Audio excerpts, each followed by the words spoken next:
nani mokonzi Yesu nani nzambe Yesu nani mobikisi Yesu nalobi otutu libakuma amen eko tsema kolo amen yes Satan asangio amen Satan salere yes lenga tiko tsama ba hallelujah asangio amen lobo isi amen amen lobo amen na gente lobo isi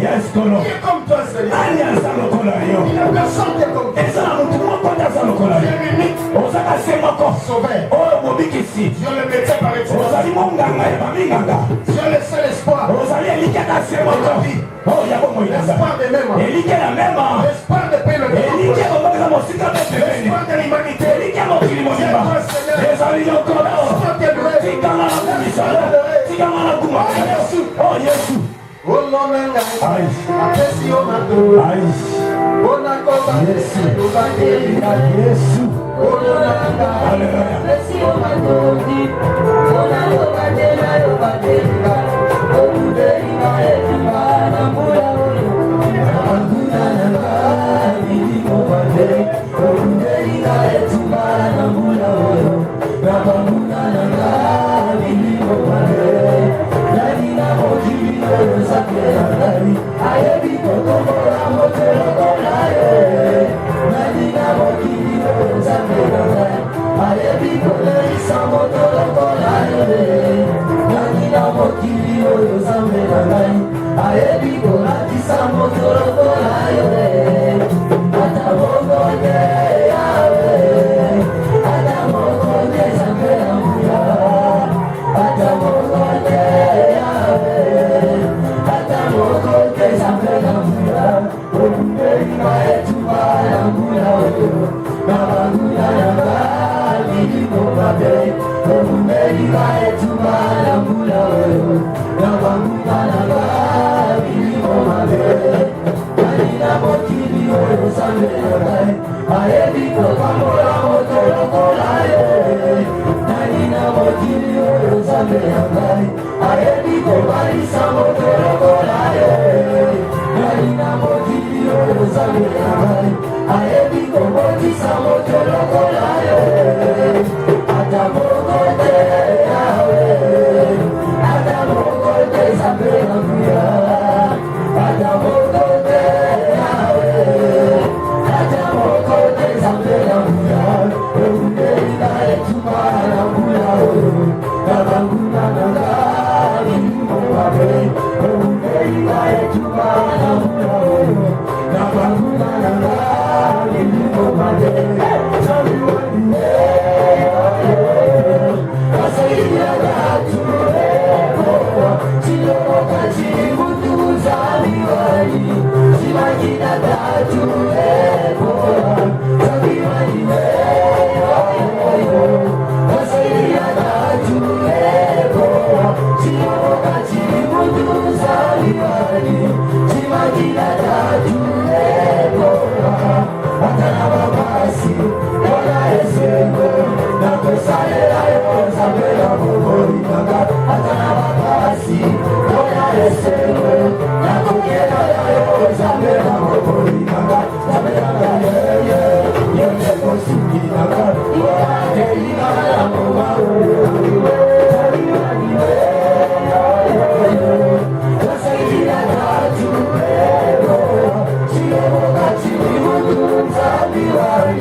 la femme la plus heureuse du monde ou tu es l'homme le plus heureux du monde? Tu es l'homme le plus heureux du monde. Tu es l'homme le plus heureux du monde. Déclarez pas Tu es l'homme le plus heureux du monde. Tu es la femme la plus heureuse du monde.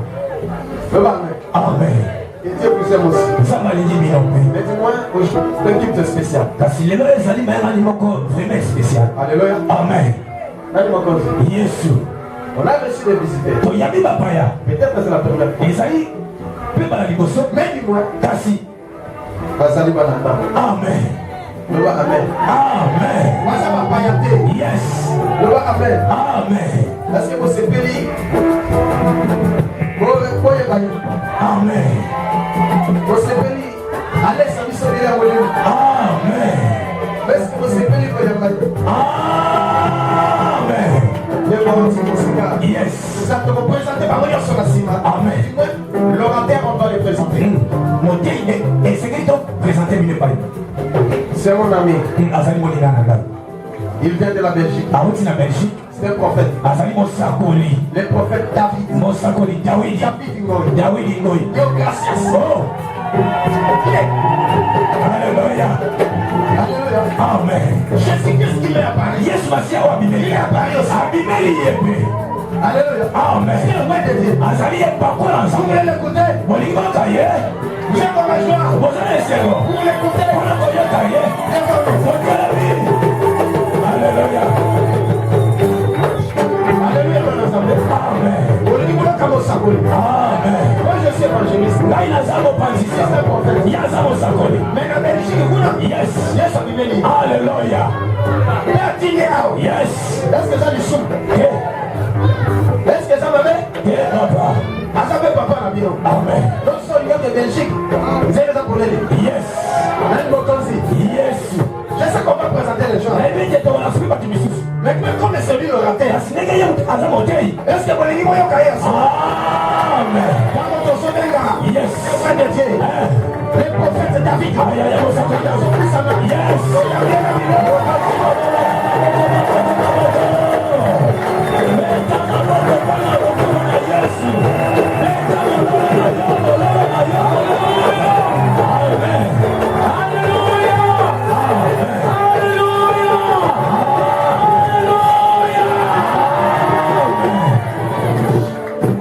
Alléluia. Amen.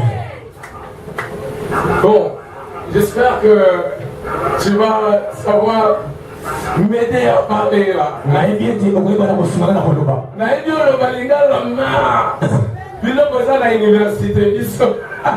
Amen. À un certain moment, je vais le faire. Nataka moko na kobunga. Je préfère directement couler. Nalingi nakende mbala moko. Vous avez les salutations du centre Shalom. Hein? Oyebi ete kopesa mbote oyo na nzela malamu. Donc moi, je suis donc le berger du centre Shalom que Dieu a institué. Ngai nazali mobateli empate ya église Shalom Na Belgique. na Belgique. Amen. Et ebandi mpe na Kitambo. Yes. Depuis ezobanda mpe na Paris. Amen. Et Dieu fait grâce. Nzambe asala ngolo. Je suis venu de très loin, Nauti mosika mais je suis le plus béni kasi naza moto apambwami parce que je vous vois. po ete namoni bino Parce que j'ai vu l'homme de po Dieu. ete namoni osali na nzambe. Je suis le plus béni. Nazali moto apambwami lelo. Il est le même. Il est le même. Il est le même. Il n'a pas changé. Jésus est le même. Il est le même. Et la Santa Prêche dans la Bossédé. Alléluia.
Ce que tu vas écouter, oh yoko yoka, va te fixer en Dieu. Ce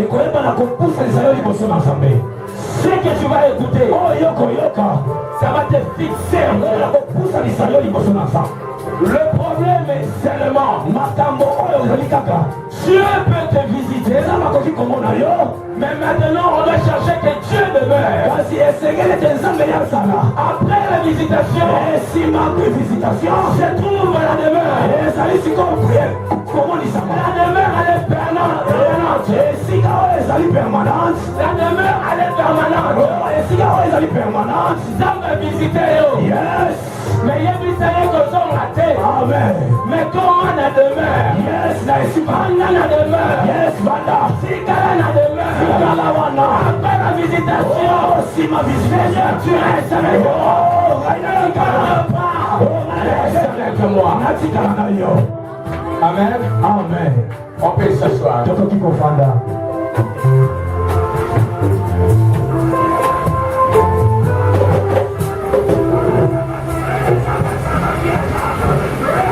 Alléluia. Amen. Gloire au Seigneur. Alléluia. Amen. Moi ici, je suis en train de vivre le miracle de Dieu. On s'est connecté par Dieu avec l'homme de Dieu. Aujourd'hui, je suis à Kinshasa. En face de lui, il n'y a pas plus grande joie que de voir son frère qui lutte pour la même cause. Amen. Amen. Aujourd'hui, nous allons traiter de la grâce de la maison. La grâce de la maison. Je vais aller un peu vite pour pouvoir obéir aux gens. La grâce de la maison pour une communauté forte. Quelqu'un peut me saisir? Amen. La grâce de la maison pour une communauté très forte. Ceux qui voyaient grâce de la communauté. Yes. Vous allez vivre avec beaucoup de négligence alors que la grâce existe pour vous permettre à accomplir la vision que l'homme de Dieu a reçue. On ne vient pas seulement recevoir quelque chose de l'homme de Dieu, mais on vient pour devenir des secours dans l'œuvre de Dieu. C'est-à-dire, quand il y a Oyoyaki, aux alaki n'a pas besoin. Yes. Maintenant, on a aussi transformation. Alléluia. Nous avons besoin. Yes. Amen. Je ne sais pas si quelqu'un d'autre. Non. Oyaki koya. Yes, Oyaki. Aux alaki n'a pas besoin. Mais dès qu'on continue la carte, transformation. Et ça dit que Nzambe. Yes. Attends, on a besoin. Amen. La grâce de la maison. Et ça est l'autre. Yes. Alléluia. Et ceux qui ont se connecté ma belle. Yes. Et que ça les a yoté. Amen. Mais mon thème est là. Yes. Vis-à-vis de la grâce de la maison. Ils courent sur sa tête.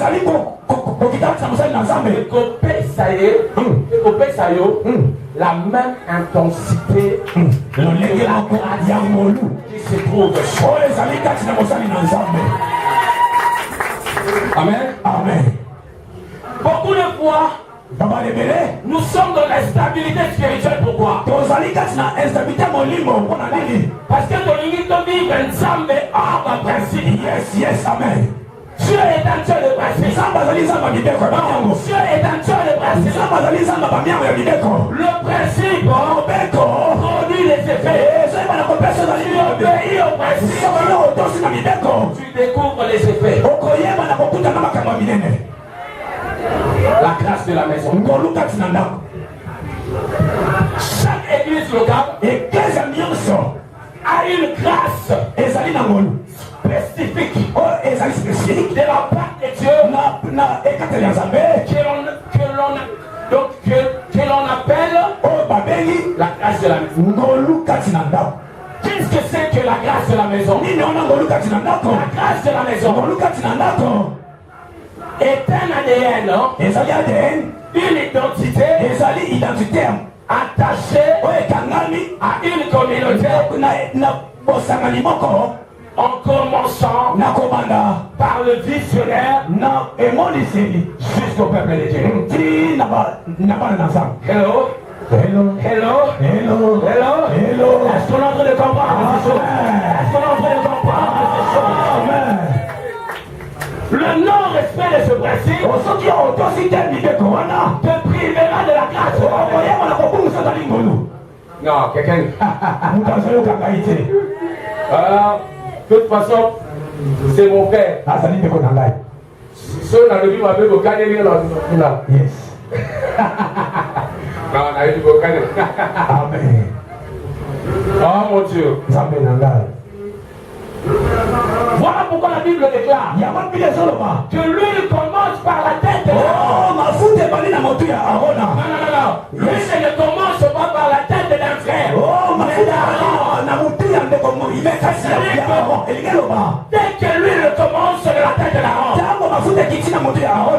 quand ça descend dans les cheveux s'appellent le gouvernement.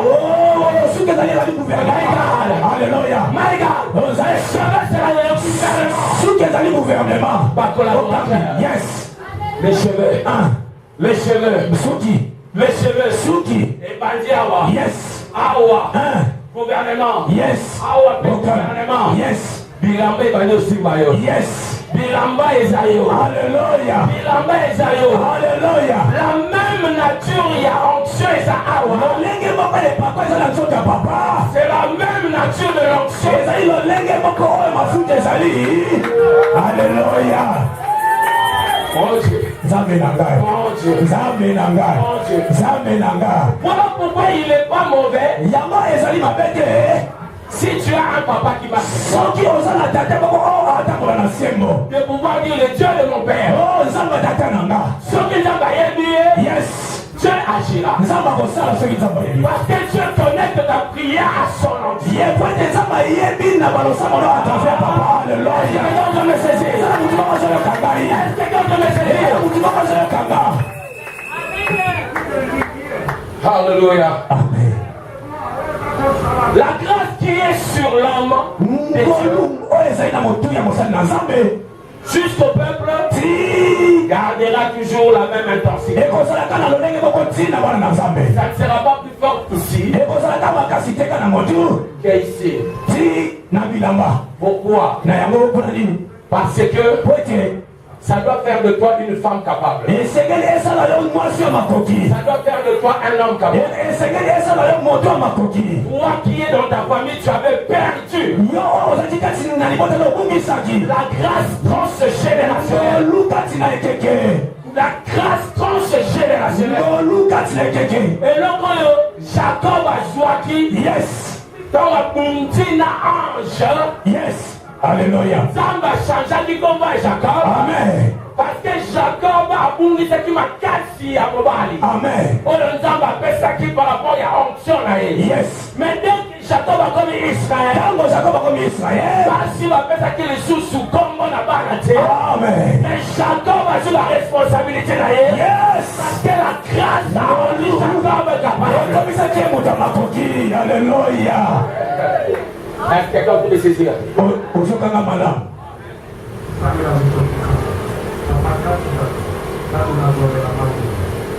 Ésaïe 61. Nous pouvons prendre Ésaïe 61, je vais le lire.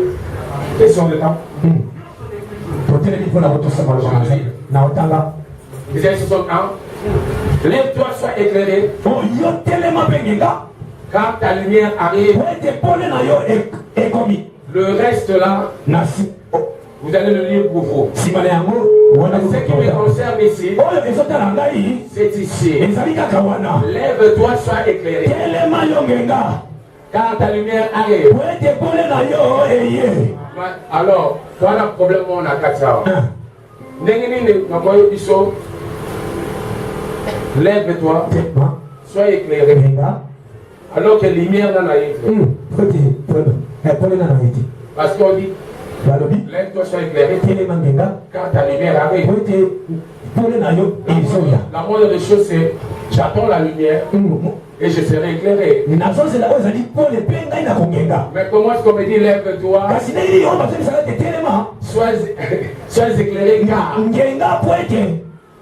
Est-ce que vous comprenez? Yes. Parce qu'il est Yesolia. Alléluia. Amen. Oui, ça va, monsieur. Avec tout l'amour que j'ai pour toi. Amen. Ça voulait dire autre chose. Ça voulait pas dire éclairé dans le sens de ça. Ici, lève-toi est une redéfinition. Donc une redéfinition et une reprogrammation complète. C'est-à-dire que lève-toi ezali nazo senga yo ozwa posture oyo parce que kati na yo changer. Amen. Yes. Non, je ne sais pas si quelqu'un je ne sais pas si quelqu'un est en train de dire. Il dit, de Dieu, en fait, une redéfinition et une reprogrammation complète de l'homme de Dieu, afin qu'il puisse avoir les forces nécessaires pour tenir debout. Quand Dieu dit lève-toi, au moment où il te dit lève-toi, il y a le roi, le souffle du Très-Haut qui navigue, et qui entre toi et qui te donne la possibilité de tenir debout et être un homme fort. Oh, comme lelo motamakasi. Amen. Ata soki lobi o le laki. Tobo sanangwa. Yes. Tobo sani. Amen. Merci ko. Yes. Identité changée. Identité changée. Lelo ya yo zo comme motamakasi. Amen. Aujourd'hui on a un miracle, mais on comme un miracle à Batu. Amen. Oh my God. En anglais, en anglais, souvent on dit miracle maker. C'est-à-dire que faiseur de. Il y a combien de mots? Yes. Hein? Moi, avec mes enfants là-bas, c'est ce qu'ils me disent. Alors, moi, on a dit, votre parole va aussi. Moi, je dis bon. Nassimi. Pas pour ta maison. Yes. La maison de l'Éternel. Non, on n'a pas encore la maison. Yes. La maison de l'Éternel. Yes. La maison de l'Éternel. Finga na yo. Finga. Décide de mesani. Hey. On va toujours continuer à pousser. Si Dieu nous appelle les autres. Alléluia, on peut s'asseoir. Hey, alléluia. Amen. Yes. Yes. Amen. Hallelujah. Amen. Hallelujah. Amen. Pendant que je serai en train de parler, les grâces prophétiques, les grâces de la multiplication, le grâce de succès viennent sur vous. Le Dieu qui m'a appelé, là où je dormais dans la rue, là où en hiver, quand tout le monde pense que l'Europe, tout le monde c'est bien, il existe des galères dans l'hiver. Mais le Dieu là puisse commencer à te localiser, à te trouver là où tu es, à faire au-delà de ce que je dis. Amen. Lève-toi. Téléma.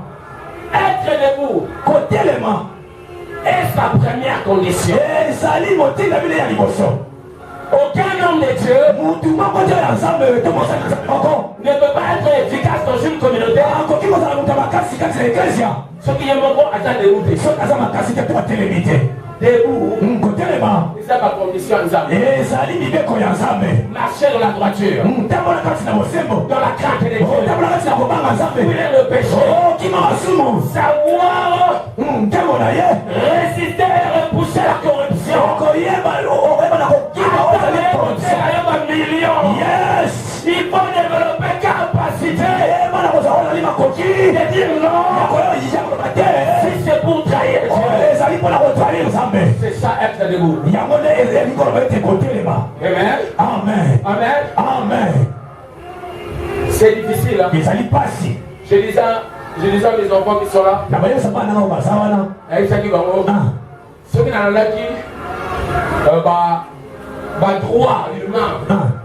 Au jour d'aujourd'hui, j'allais voir, je ne sais pas, 3 maisons à Zurich. Parce que j'étais en face de sommes considérables d'argent. Vous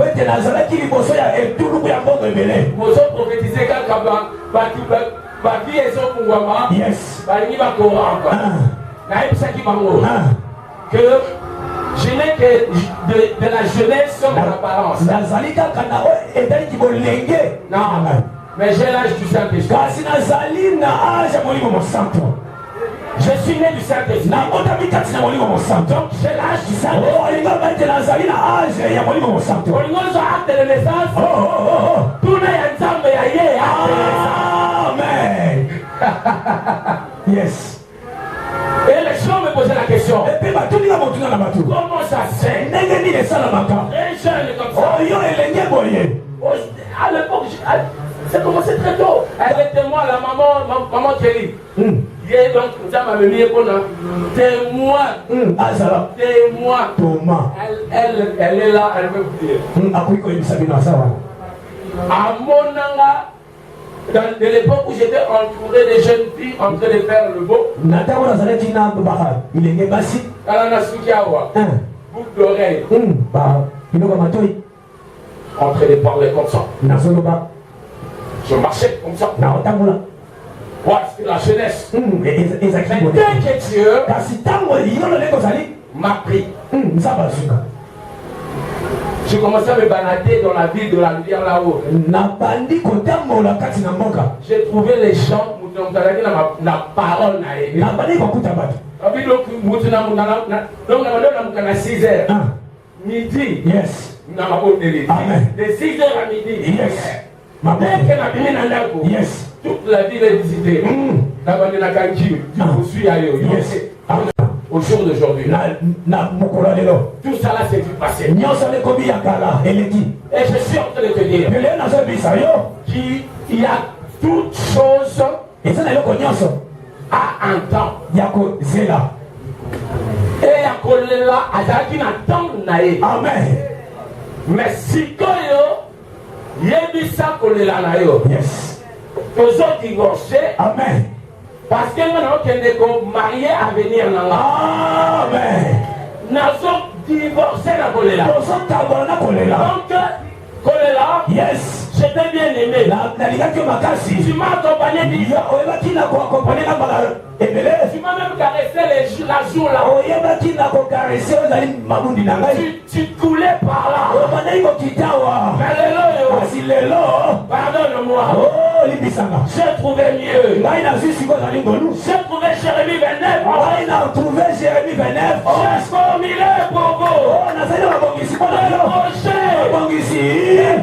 Oh, il y a malade. Et non de malheur. Il n'y a pas cité. Afin de vous donner. Ouais, tu n'as pas sa vie, non. Il y a l'âme. Mais tu l'as savé, ma bonne. Ouais, tu l'as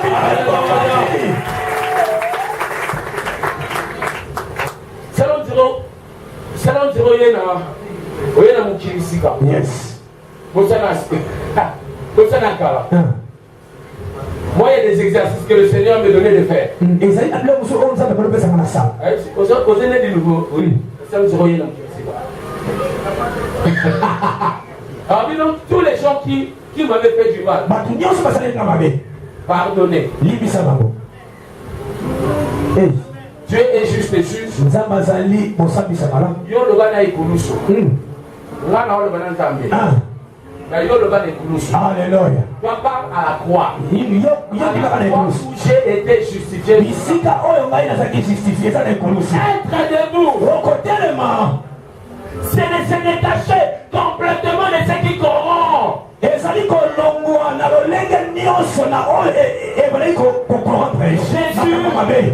Jésus sur la terre est venu régler deux grandes choses. Il a réglé la question de la mort, ou plutôt du péché et de la mort. Désormais, il te donne une vie qui est illimitée. Non, c'est une vie illimitée. Vie na yo. Et pas Nzambe. Yes. Oh, Nzambe pesio. Alléluia. Souka na moi ça ka Nzambe. Amen. Tant que Nzambe l'obité. Yes. Cette vie va couler. Parce que, écoutez la révélation. Écoutez la révélation. Dans le jardin d'Éden, on a déjà créé l'homme. Mais il n'a pas créé que l'homme. Mais il a aussi créé les 4 rivières. 4 rivières. Mon corps est couler les bossons. Yes. Monsieur c'est donc couler la Zima. Amen. Monsieur c'est couler là-bas. Alléluia. Monsieur sur la droite. Yes. C'est-à-dire la posture prophétique de David. On coulait. Il faut couler. Limite des athées. Sur la rivière, couler. Couler. Pas couler. Tu coules de bord. Couler derrière. Sur la droite. Sur la gauche. Même Moutou. Yes. Adam a perdu la chose de Dieu. Amen. Alandi Abraham. Yes.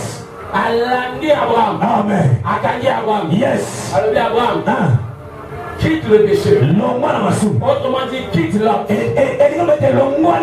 L'autre qui veut dire le voile. L'autre t'empêche de voir. L'autre t'empêche de voir l'avenir. On peut utiliser brutalité pour se séparer. Yes. Et certaines choses. Parce qu'un programme mon besoin de m'appeler. Yes. Alléluia. Regarde devant toi. Regarde la gauche. Regarde la droite. Regarde derrière. Je te le donne.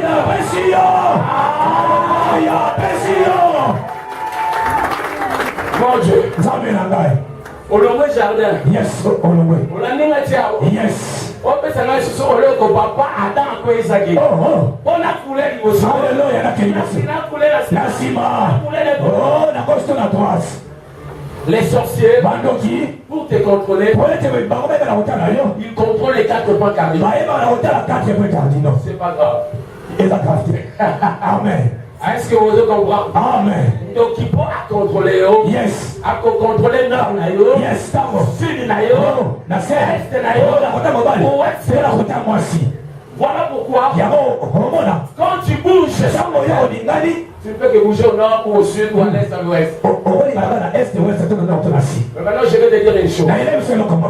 Peu importe l'endroit où on t'avait mis. À l'instant où je suis entré. À l'instant où je suis entré. À l'instant où je suis entré. Peu importe là où on t'avait mis.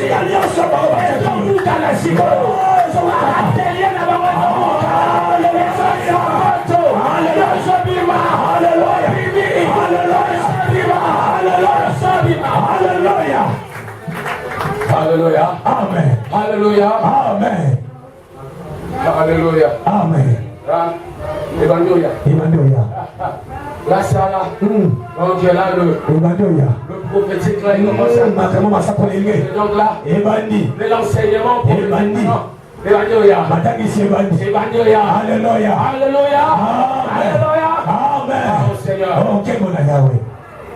Il n'a pas seulement dit lève-toi. Il a aussi dit sois éclairé.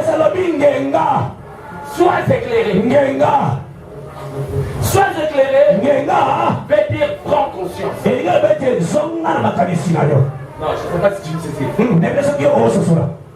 On vous a défini que la lumière ne peut qu'arriver. Mais la lumière, c'est la prise de conscience. Il l'a donné.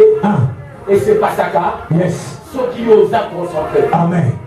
Dans la déconcentration, tu es en train de perdre des éléments et des réalités spirituelles. Voilà pourquoi tombe au sol samedi. Il faut que tu puisses développer la capacité de te détacher du mal. Il y a comment on a qu'un contrôle. Parce que la prise de conscience, il y a moi qui déterminer volonté d'ailleurs pour ça la paix. Amen. Non, je ne sais pas. Un homme qui a la prise de conscience qui doit se marier. Yes, amen. La prise de conscience déclenche le mouvement.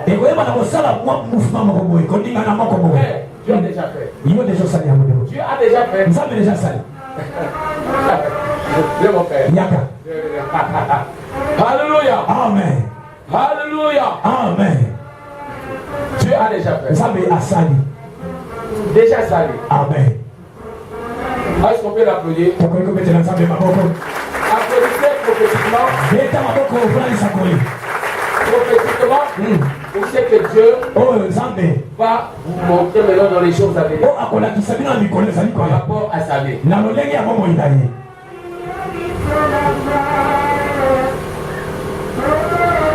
On enlève le voie de l'humiliation. Voie de l'humiliation. À partir de maintenant, marche la tête haute. Dieu a déjà fait. Amen. Autant socialement, autant dans ta maison, on a beaucoup de choses. À Fungoli. Amen. À Fungoli. Amen. On a les Jésus-Christ. Amen. Yes, amen.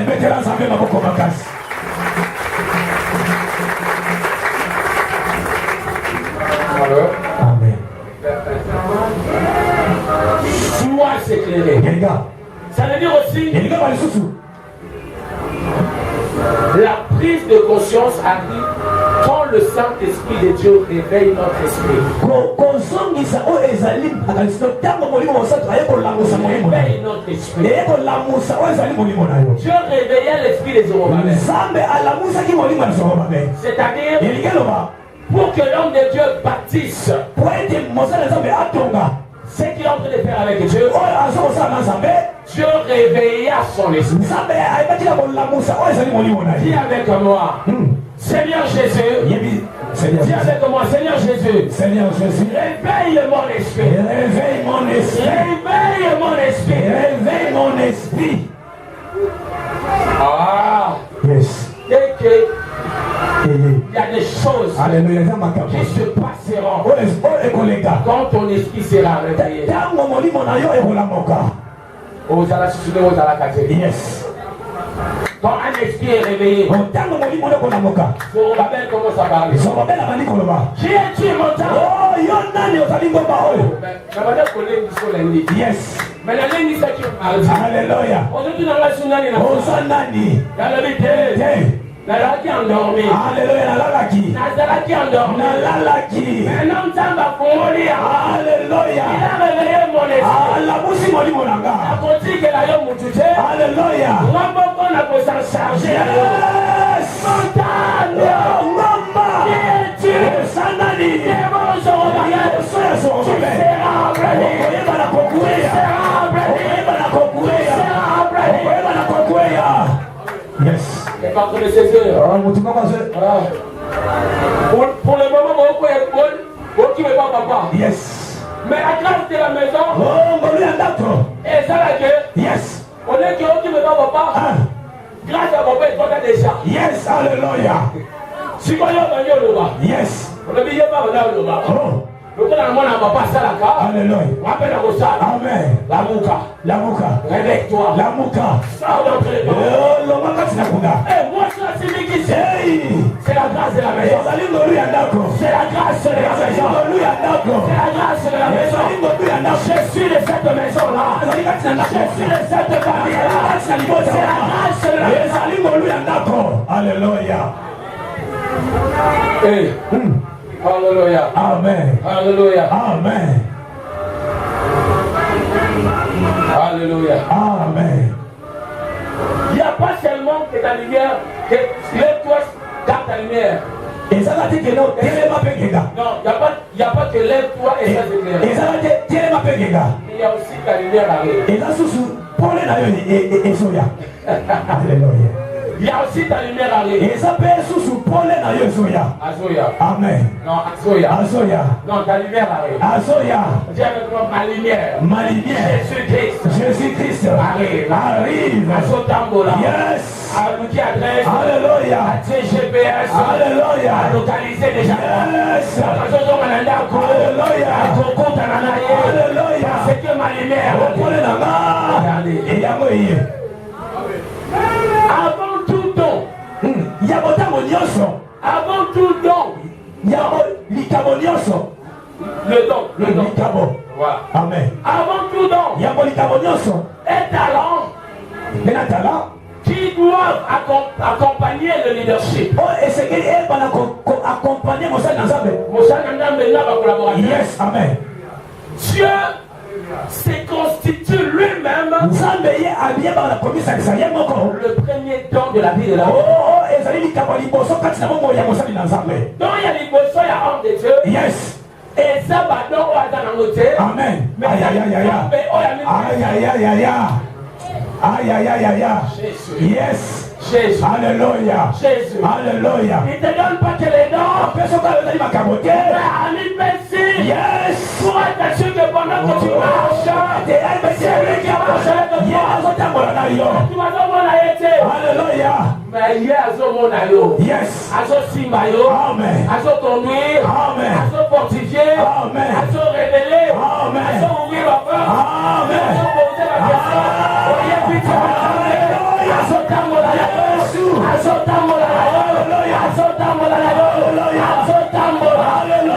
Yes.